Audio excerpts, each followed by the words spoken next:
Welcome everyone to the Culture and Faith panel for BooksDotCon. As a start, could you introduce yourselves and, if you're comfortable with it, could you speak a bit about how you identify culturally and religiously? Sure. My name is Catherine Locke. I'm the author of Second Position, Finding Center, and upcoming The Girl with the Red Balloon. And I am Jewish. I am a Reform Jew.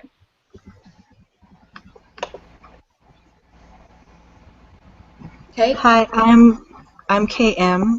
I am Muslim and I write middle grade at this moment as Karuna Riazi. My debut middle grade is coming out in 2017 from Salam Reads. Hi, I'm Nita. I'm a United Methodist. That's about it.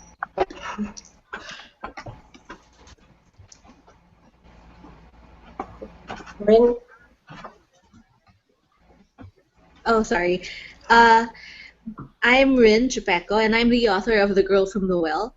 And I am a Filipino Chinese, currently living in the Philippines, and I am a Catholic.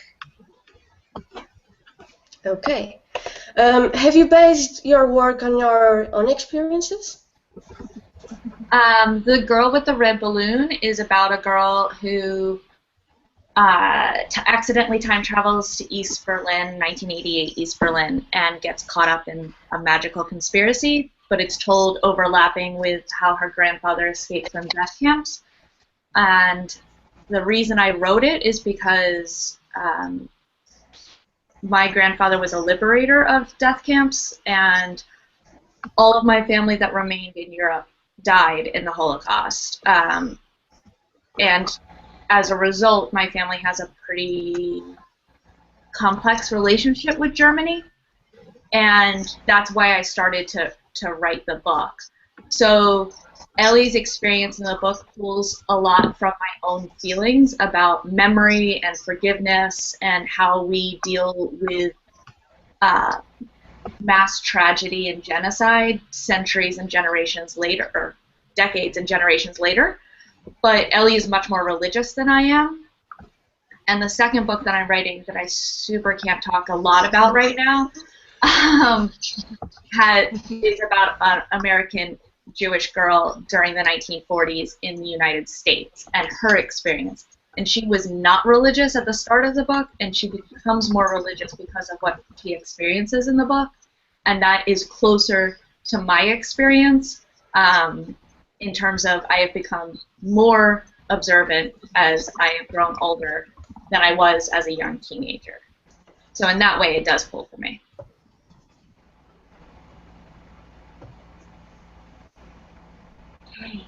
All right, is it my turn? Yes. Okay, sorry. All right, so as it's almost kind of obvious, but my debut is under Salam Reads, which is a Muslim-focused imprint because it is about a young Muslim girl who is 12 years old, and she is very much own voices because she's Bangladeshi American like me, and she is a Muslim like me. So I won't lie and say that, you know, a lot of my own voice and experiences haven't like colored Farah and her world and how she reacts to things. But there are things that I've tried to expand outside of my own experience. And this is like a little rant I often do, like, you know, in my experiences on Twitter and as a Muslim moderator for the Tumblr blog, Writing with Color, that, you know, Islam is not a monolith. It is a faith, but it has so much diversity and like individual practices that, you know, just even my voice, I feel really inadequate to say my voice is like the one definite voice on Muslims. I just happen to be really loud about my experiences online. So yeah, I definitely do write about myself, and Farah in particular, she has a lot of myself in her.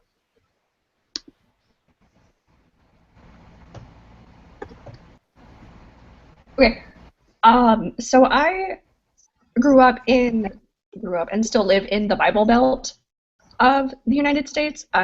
My whole family is from the rural South, so Christianity is always kind of there's a church about on every block in the city I live in. It's a little, I want to say it's a little much, but yeah.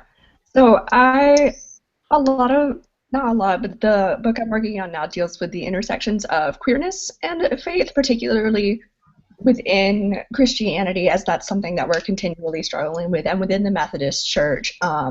We actually just finished our general conference, which is the giant worldwide conference of Methodists, and that was this summer, and there's language in our book of discipline that says that homosexuality is incompatible with Christian teaching, and we've been trying for years to get that language changed, and we thought it would happen in 2012 and it didn't, and this year we thought it would happen again, and they reached like a stalemate or something, and they still haven't changed the language in the book of discipline. So a lot of what I'm currently working on deals with being queer and Christian in the South, and kind of how to navigate both of those identities, because sometimes people think they're not like mutually exclusive. Like you can't be both. You can't be. Well, for me, I was born and raised in the Philippines, and I've lived here all my life. And we are actually like one of the most conservative Catholic nations in Asia, in that we have no divorce laws, we have very, very little in terms of reproductive health rights, in terms of, for women, so it's always been hard. And, I was baptized as a Catholic, but, my experiences has kind of made me move towards the lapsed Catholic stage, mostly because I live in a country with no divorce rights, no reproductive health rights. So that probably has something to do with the kind of the slowly lack of faith that I'm starting to get. Although I do appreciate a lot of the things that the Philippines has, in that, for the most part, like Christians and Muslims, we have Muslims here, but further down south, and we're actually pretty peacefully coexisting, despite the sort of contradictory nature. And I can say that we're actually doing a lot better than in a lot of the first world countries in terms of cooperation and communication between different religions here. And also, my grandparents actually came from China, and they came to the Philippines to kind of escape the cultural revolution that was taking place there. And so you can say that I'm a minority in a place where that's already considered a minority in a lot of other countries. So it's a weird place to be in, and it's always been very difficult to be considered like a foreigner in the country that you kind of grew up in. So I take that sense of, sometimes that sense of alienation and that sense of isolation, and try to find like the bright side in all of those things. And those are usually the concepts that I try to incorporate in my books, in that just because people are saying that, yeah, you don't look like a lot of the other people here, it's important for me to express how closely you can still identify with another culture and with another religion, despite being, despite being the outsider. How people view you as an outsider, and it's important to get that perspective into the culture or the religion that you're living in.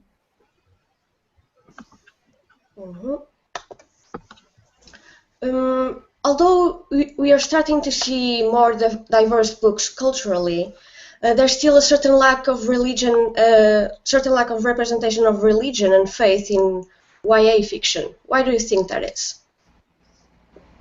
That's a tough question. In that, I think we're taught, politics and religion are the things that you're told not to discuss in polite company. I also think that marginalized or minority religions, at least in the United States. So I'm not talking about globally because that would change the numbers on this, but at least in the United States, minority religions really have to work to protect ourselves and protect our communities. There's this weird thing that happens in the United States about assimilation and religion, and you're either supposed to assimilate completely and lose your other religion and be American, which is considered Christian, or if you're not going to do that, you're considered like not fully assimilated. I'm sure Kay can speak to this as well, but I know that it happens with Judaism, and I think another factor for Jewish people is that historically it hasn't gone very well for us when we historically we haven't fared well in times of conflict and when we've been openly Jewish.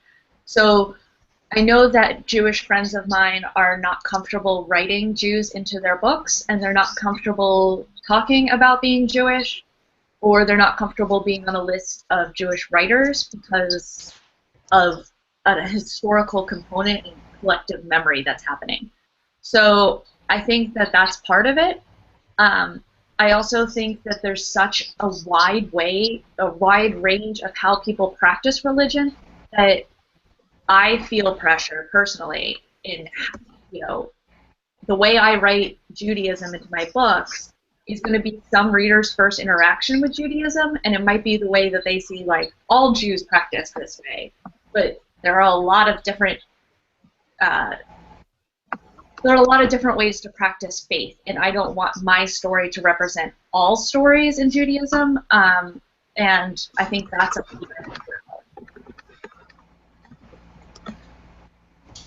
Okay, so we were talking about why faith is not represented. I was trying to just understand. Okay, all right. So, I mean, speaking as a Muslim is a really, really fraught thing to talk about Muslim representation right now. It's like one of those things where I remember, I always bring this up, but I think last year before last year, Shannon Hale, who is wonderful, had this whole, faith in YA and kid lit discussion on Twitter, and people were furious, and I think they took it as we need more Christianity, but the point is that there are faiths that are marginalized that have to be talked about, because otherwise we have to rely on this representation that's primarily designed to make people think that it's okay to kill us, totally dehumanizing us. And I'm sorry to take it so dark at 11:30 in the morning, but that's really what our reality is right now. And I know that my editor Zareen, she started Salam Reads at this point because she felt like Muslim kids needed this space where the representation is positive. You can look and you can be like, Salam Reads thinks about us and cares about us as people, and not just these disembodied, villainized people that you see in the headlines that live next door and you never know when they're going to explode, which is kind of sad. It's something that you internalize very easily and very quickly. And it made it personally hard for me for years to try and write about a Muslim, because it felt like, there is a dominant narrative, and it often felt hopeless, even trying to take that narrative back, because it's so well built, it feels like at this point, that, it's hard to fight back, even if it's your own story, your own voice, and that's not how it is. It's very hard to, challenge that. But recently I felt a lot more hopeful about it, and it's really something. I don't think the Kay of 2 years ago would know that, she would be writing a middle grade, and she'd be able to make all these little jokes, and she'd be discussing with Danielle and Sona, who are amazing, that, oh, I made this little inside joke here, is that okay? And it's like, yes, that's great, and, not expecting that I could weave in all these references and have them stay in, because you kind of expect that they're going to be taken out, they're going to be challenged, it's going to be like, well, we know you're really not like that. Right. I think Katie and Kay have done a really good job hitting the nail on the head with this one. For me, what I've kind of seen from growing up in a very Christian perspective is like we have Christian bookstores and we have like Lifeway or Cokesbury and we have Barnes and Noble, and the two very rarely interact in terms of fiction. They're like Christian and YA or books aimed at Christian books for teens tend to be very moralistic and very preachy and very like they're not about the story, they're about the lesson that is supposed to be contained within them, which actually still makes me really hesitant to pick up any book with a Christian main character or that talks about having Christian characters, because my first instinct is immediately to wonder if I'm going to be preached at through the book instead of told a story.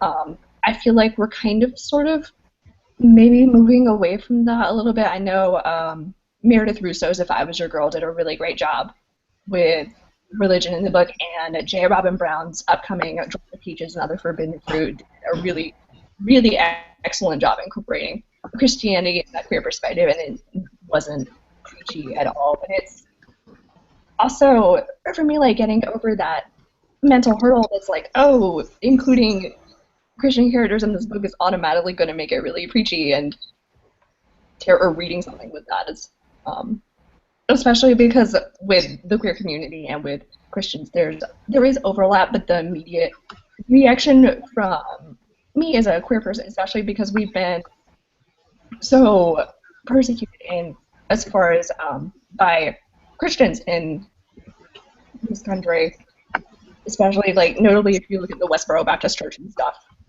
like that, there's this gut reaction for me as a queer person to be like, oh, I don't want to read anything with Christianity because I'm probably going to be told that my lifestyle is incompatible or something like that. So I'm trying to still navigate. I think we need like more of that representation of navigating both those identities, and like especially in regards to Christianity, making sure it's not or incorporating it without it feeling super preachy or like only being sold in the Christian bookstore section of the Christian book section of Barnes and Noble. Mm-hmm.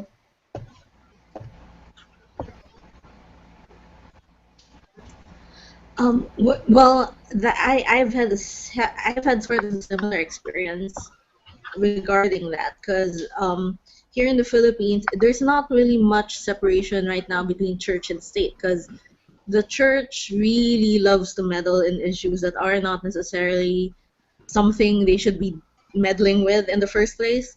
So it causes a lot of problems with government, and there's a lot of things here that we should already be having and are constantly being denied. So when it comes down to it, I think when it comes to religion in literature, a lot of people don't want to write that because it stems from a desire not to give offense. Because I do believe that everyone has different ways of finding their own peace, and but everybody would probably protest if, like, when religion inserts itself into your own life in a way that you don't want it to. So in the same way, when you're reading something about literature and there comes and in it is a religion that you may not necessarily agree with, or a religion you might not necessarily know, it might come off as sounding preachy because mileage might vary. For like what's reasonable for one person reading it might not be the same. Might be the same kind of reasonable explanations of religion when it comes to another person who's reading that same book. So it's really a desire, I guess, to shy away from controversy, because in the long run, religion is a really, really touchy subject. At least it is here, which is why, for the most part, I kind of trying not to explicitly introduce religion into the things that I write, but that might also be because there's not a lot of good experiences when it comes to religion where I live. So uh, I'm not sure how deeply ingrained Christianity is in the United States, but it's very deeply ingrained here. So, any kind of like saying something that most religious people here don't like gives rise to a lot of criticism. So, to err on the safe side, a lot of people just choose not to talk about it at all. As far as being dominant, it varies from region to region. Like especially down south, it is far more dominant within the culture as well than it is in other parts of the United States. Yeah, I feel like the Philippines is like Asia's rural south when you think about it. And even where there's representation, a lot of times it's hurtful and this is disrespectful. Why? Is it just a reflection of the lack of diversity in the publishing market, or is it something more ingrained, something else? I'm probably going to get myself in trouble with this. I think it's more ingrained with Jewish rep. I think that frequently there's a undercurrent of anti-Semitism in portrayals of Jewish characters, less in young adult than in adult books. There just isn't enough Jewish characters that happen in young adult for me to really speak to that. And most of the ones that happen, it's mentioned once or twice, but they aren't. Judaism is not a daily part of that character's life, which is fine. That's how a lot of American Jews do live, so that is an authentic portrayal. But bad representation, I think, is frequently very deliberate. And when it's not deliberate, it's unconscious, internalized anti-Semitism from our culture. And I'm sure Kay also has lots to say about that one. All right, I'm sorry, I didn't hear the question properly because I'm multitasking here, so which I know I should not be doing, but Don't worry. The question was, even where there is representation, a lot of times it's hurtful and disrespectful. Why is this? Is it just a reflection of the lack of diversity in the publishing market, or is it something more ingrained, something else? I would say it's both. Like, okay, I'm not going to go there because I promised myself that it's going to burn a bridge, so I'm not going to go there. But I think it's both. I think that we really need more like diverse gatekeepers, first of all, which is one of the reasons why even before my book was picked for Salam Reads, I was so enthusiastic about it because it's an actual Muslim gatekeeper who's doing her best with what she has to, like, open the space and be able to vet the titles to come through it. And that's really a lot because, as we've seen recently, there are some titles that get through because there aren't diverse gatekeepers there to catch it and be like, okay, whoa, this is not what we need here. Like, you need someone there who's not going to be like, well, since we don't have, for instance, like, a book about Muslims, this is probably okay. Particularly when it's someone who's writing from outside the faith, which I know a lot of people aren't always happy to hear, but I'm sorry. Katie, I see you're just like, Katie's just going hard now. She's like, we're talking about you. But, it's really hard when it's someone from outside the faith in particular. And then, like, ingrained, that's also on the same scale. Like, if you look at the hashtag I'm trying to multitask with right now, a lot of Muslim bloggers I know are already saying that when your religion has such an ingrained like expectation and stereotypes around it, it gets even hard to, like, talk honestly about your own, like, internal community discussions.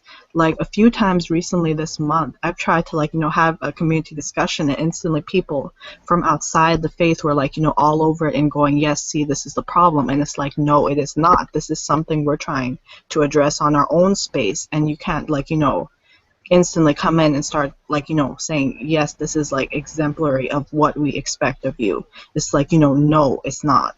And so particularly with Islam right now, it's bad representation is the dominant representation, and it's gotten to the point where I'm like, look, if you're going to give us bad representation, just don't give us at all and let us handle it, because it's really gotten to that point where it's sad, but unless it's a Muslim author, I get very, very cynical, and I very much let's wait and see. I can't approve this. I've made the mistake of approving a few times ahead of time just because I was excited, and then I get the book and I'm just like, how am I going to say now that I really don't see this going over?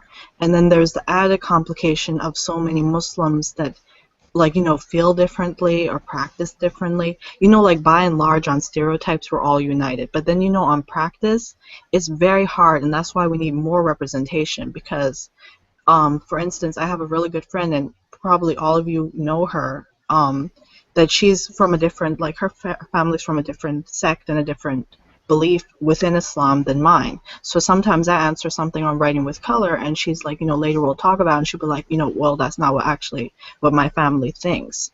And that's the other thing about being hard. And I feel like I've really gone off topic, but part of the complicated thing with Islam is that our representation is so limited right now, and there's so much more that we need to be addressing. But because of bad representation and it being internalized and not having enough diverse people in the industry to be able to pull hard in our corner, sometimes it's very, very difficult, and it really gets my goat, which is why I've been just going on like this.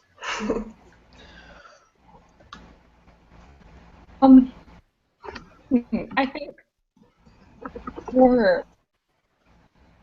Oh no. Oops, we lost Nita.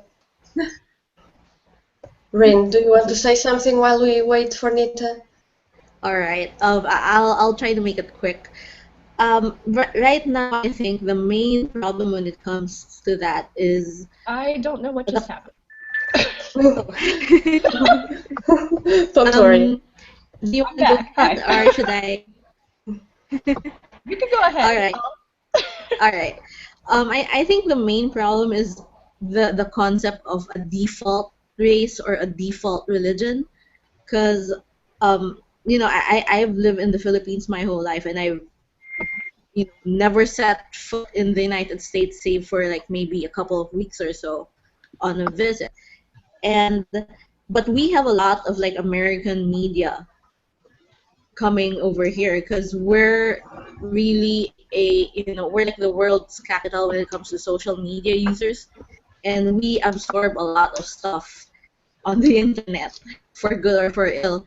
And a lot of the things that the sort of subversive things that we see coming from a lot of American media, from the news to TV programs and everything, is that they are still in many ways the default race or the default religion, so to speak, and we sort of get the impression that, hey, we're here, where the Filipinos are obviously the most dominant race in the Philippines, but in that certain sense, they're still telling us that we are, even in our own country, even with our own religions, we're still somehow the other race or the other religion, and that everything defaults back to them. So it's a very disheartening kind of concept to process, and that's kind of why there's a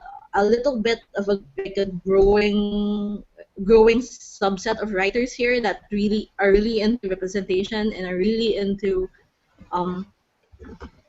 thinking about Filipino things. They want to see more Filipinos. They want to see more Filipinos represented in their literature. They want to see more Filipinos in other aspects. We're really, really, proud whenever a Filipino or somebody in the Philippines like reaches like international status, because that's our way of kind of putting ourselves out there and saying, hey, we're just as good as you guys. So, you know, give us representation of our own, and you know, we need to get rid of this notion of a default race and understand that everybody is different. And while they might be different, there's no one race or one religion that's really supposed to be better than the other.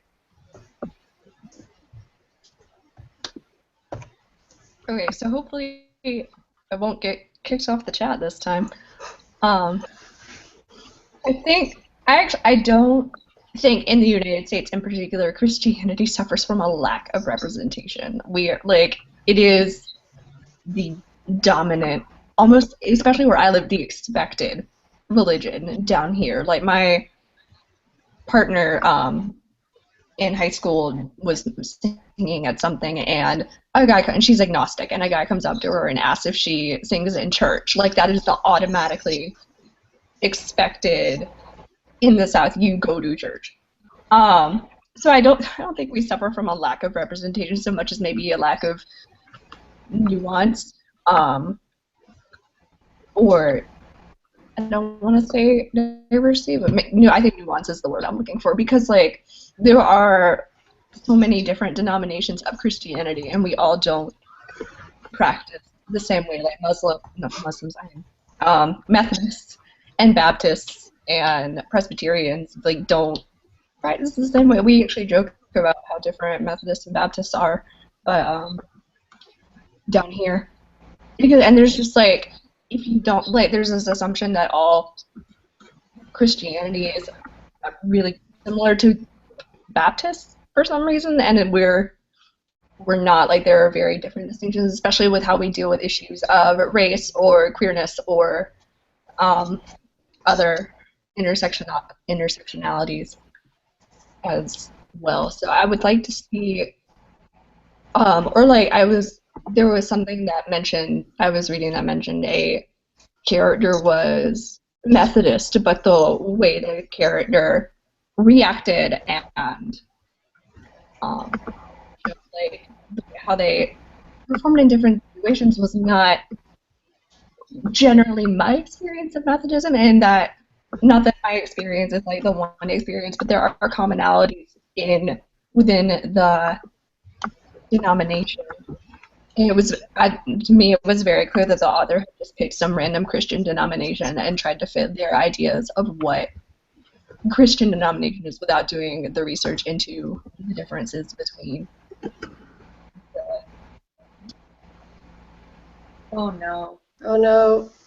Oh. We lost her again. She'll come back. Okay, let's go to the next question, which is a hard one, I know, but what are the difficulties of discussing the lack of representation of faith? I know Kay has spoken a little about this, but I'm sure you have a lot to say about it. I just keep thinking how much trouble I can get in. I think when we have minority and marginalized religion discussions, they tend to get co-opted by. We tried to have a diverse religion chat on Twitter one time, and it was quickly co-opted by minority Christians. Yeah. Christians that felt like they were minorities, so they might live in a Catholic-dominated area and they were Methodist, or they lived in the Bible Belt and they were Catholic. And even though they may feel like they are minorities in their area and how they practice Christianity, they are not a marginalized religion, even in that area. So I think that tends to happen a lot when we try to discuss religion. And then there's an intersectionality thing that I wish we discussed more, is the intersections of faith and sexual orientation, or faith and gender identity. faith and race, I think those are really important discussions that we don't get to have a lot.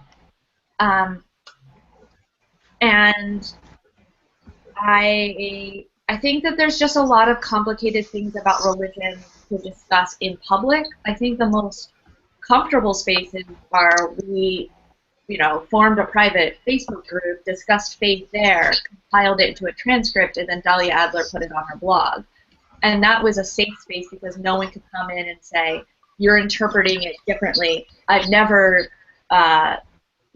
discriminated against Jewish or Muslim people in my life, because people tend to, religion is such a personal thing that people tend to take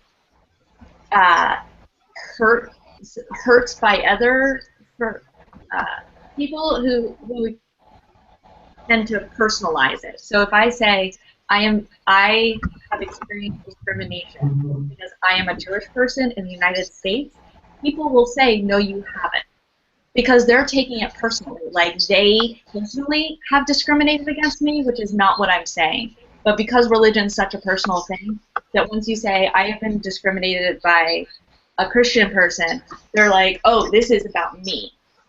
So it's hard to separate personal feelings from discussions about religion. And I think I rambled, but I think that's all I have. I literally told Diana the other day in the email, I said, me and Katie are going to have things to say about that failed Twitter chat and how upsetting it was, and how it took taking a private group of people on Facebook, marginalized people who knew how not to talk over each other, for it to actually be successful. That still really upsets me, and I wish I had said things that night that I probably would have regretted the next morning. But I remember one highlight, not that it relates to Islam, but one highlight was Debbie Reese, who is Native, talking about how Native religions were like quashed by Christianity, and this Catholic author coming to her and saying, well, I have this book about how Native Americans were converted, and Debbie was just like, she just messaged me and she's like, did you see that? And I was just like, this is not what we are talking about here. That was just like literally, I know it didn't have to be secondhand embarrassment, but it was secondhand embarrassment. I'm sorry. I was just It felt like that chat turned into something where we had to defend the fact that we existed instead of discussing like our religion and depictions of it. It was pretty bad. So in any case, I agree with Katie's point that it's really upsetting that we have to constantly defend our existence and constantly have to carve out this space and have people upset with Shannon because she tried to open up the floor to talk about faith representation. Everybody was instantly like, that's not what we need. We don't need kids being preached to about religion. And that's really not what it is. And I've said before, but if you say that someone's faith doesn't color their everyday lives, you are totally going to be lying. To me, my faith and what's for instance, as horrible as it is, how my faith is being represented on the news means how comfortable I am going to be around living my daily life outside, how comfortable I'm going to be on campus, what's going to be playing on the TVs when I'm waiting in the room, who's going to be staring at me more than usual, because staring is a daily part of my existence. But there's staring that you can feel alright, is daily staring, and then there's just should I be holding my bag and getting ready to leave this area, So it's kind of understanding that, all right, for you it might not be crucial to see this faith in this book, but for me it is part of normalizing who I am and reclaiming the narrative. And at the risk of putting in too many Hamilton references, I'm really all about writing ourselves back into the narrative, and being able to claim that back for ourselves is so important and so crucial at this point. And I really I know everybody knows I was probably really emotional my book announcement day, but I got particularly emotional because two Bengali American bloggers I know messaged me to let me know that as soon as the book's on pre-order, their cousin really needs it or their little sister really needs it. And it's a lot of pressure. It's really going to be a lot of pressure. I talked to I call her my big sister, but author Aisha Saeed, and she was telling me how so many girls found Written in the Stars important, even if there was a little bit of community upset, and there still is, that, like, how can you write an arranged marriage when this is something that's already, you know, unfortunately associated with us, and how could you do that as someone as a member of the community?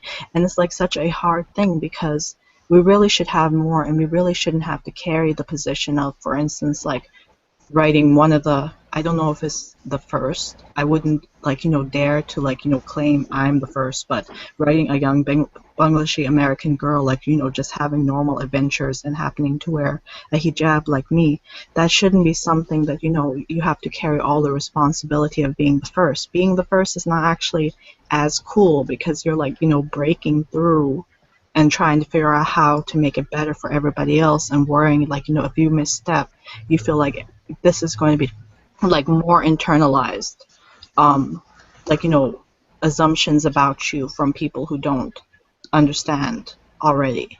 And it's just another thing that upsets me about these conversations, because you want to be honest, you want to talk to other people who understand how it is, and you have people who, unfortunately do not understand, and I wish I could make them understand how blessed they are to not have to worry about things like this.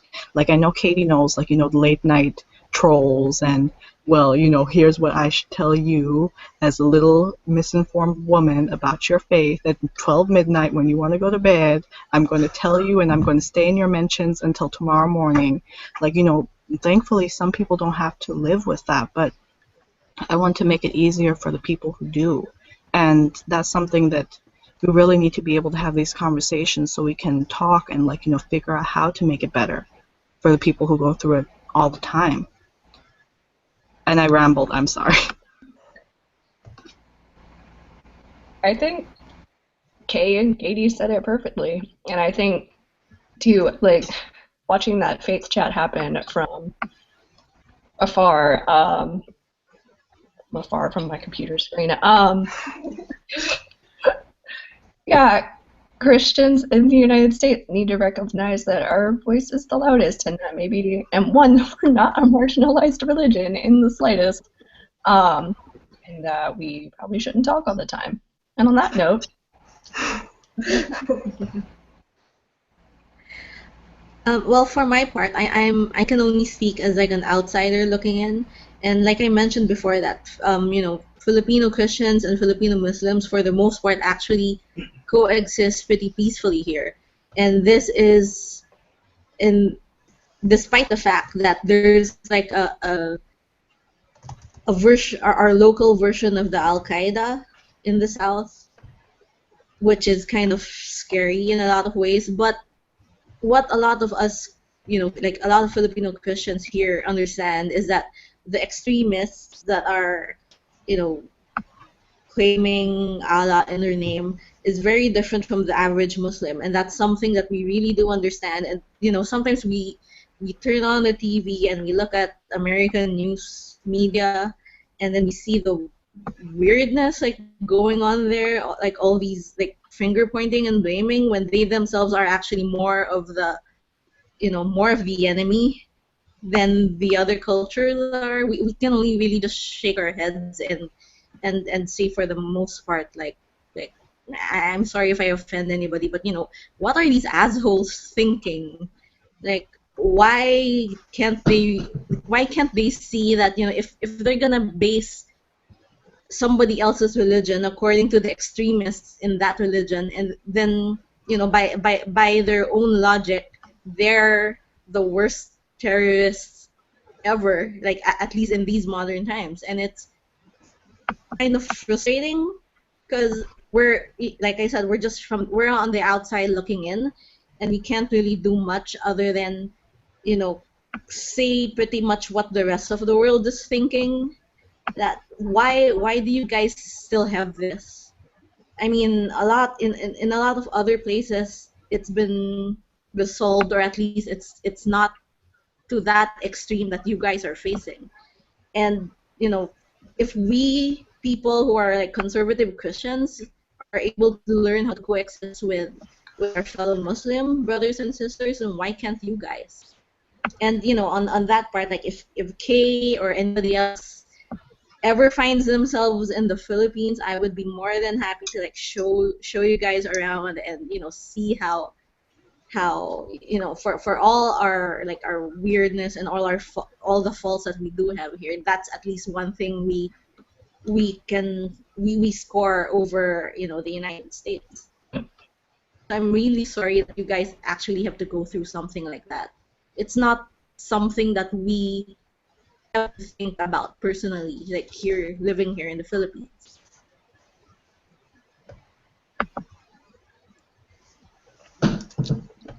Unfortunately, we don't have a lot of more time, but could you recommend some books you personally think are good representations of faith and culture in YA fiction? Sure. I am not Orthodox, but this book was super fun, super lovely, and has been vetted by Orthodox Jewish friends. So Suri Rosen's Playing with Matches is a really fun, fluffy, family-oriented sister relationship YA contemporary. And I really enjoyed Scarlett Epstein Hates It Here, in which Scarlett is not super religious. She mentions it once or twice, but it does inform kind of her moral compass and how she reorients herself in the world after she screws up a couple of times. It's also a really great book about fandom and friendship that I really liked.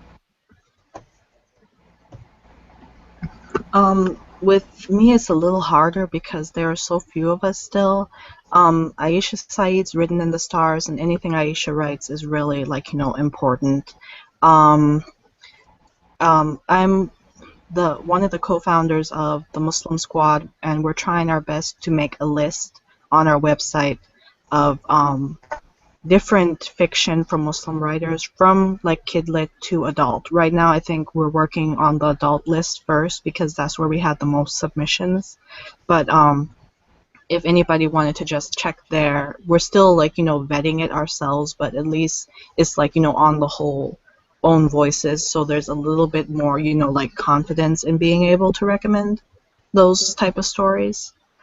I also have a post over at the Teen Librarian Toolbox. I will warn you that at least one title on there that I recommended, I did note that it was forthcoming and I hadn't read it yet, but now I really don't like it. And it's that title that I always mention that I'm always worried to talk about because I know that other people who have talked about it have had unpleasant experiences trying to explain why they didn't like it, and it's other like relatively established people in the industry who are having troubles like addressing it because there's kind of some hostility addressing it. But also there's that post too, and I think there are a few Muslim authors on there. But yeah, really there are not enough Muslims in YA yet, or Muslim stories, like accurate Muslim stories in YA.